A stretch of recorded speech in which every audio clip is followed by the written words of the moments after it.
like there's kind of the odd designer who kind of gets to the point where they kind of get to do, like I think, is it Stefan Sagmeister? Stefan Sagmeister, yeah. And he takes like every 4th year, he takes off.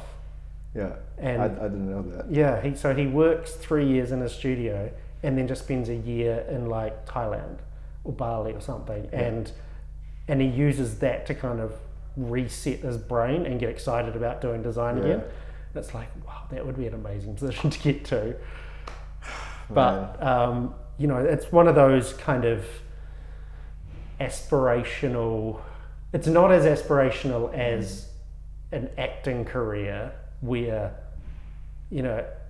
actors are like, you're either up here or you're somewhere down here. Like design's a bit more, there's a bit more of a gradient, but there's certainly those few who kind of get to the top and you're like, it'd be so awesome to be you.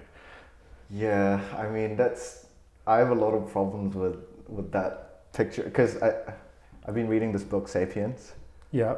And I get the sense that the way that we're kind of biologically designed, our hardware is optimized for a kind of a lifestyle that is very much seasonal. You're not doing the same thing all year round. Yeah. You can't. Yeah. You have to be good at multiple things. In fact, they think, I'm reading a chapter about how humans used to move around, with the seasons, until agriculture happened and it became more beneficial to just stay in one place and do all this kind of stuff.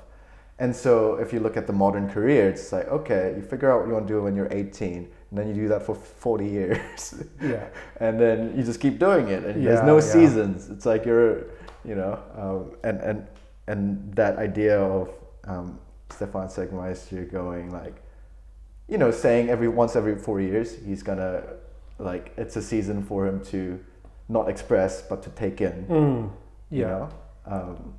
I think that kind of idea of seasonality is kind of what appeals to me about design, like project-based work where you're always changing what you're doing, and sometimes quite fundamentally. Like, one of our projects at the moment is to do with optimizing construction processes.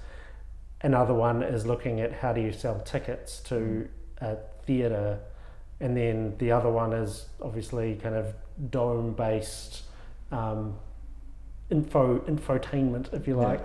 And I think that kind of being able to jump between those it's definitely something that I kind of personally need. And I think if I was offered a job, that paid me a bunch of money, but was going to be the same thing every day, I just don't think I would.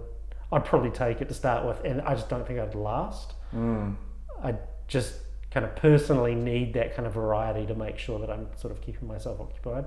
I'm the same. Like, I can't remember who the quote is by, but I remember some famous quote person saying, I can't imagine nothing more terrifying than getting paid a lot of money to do something that I don't like for a long period of time.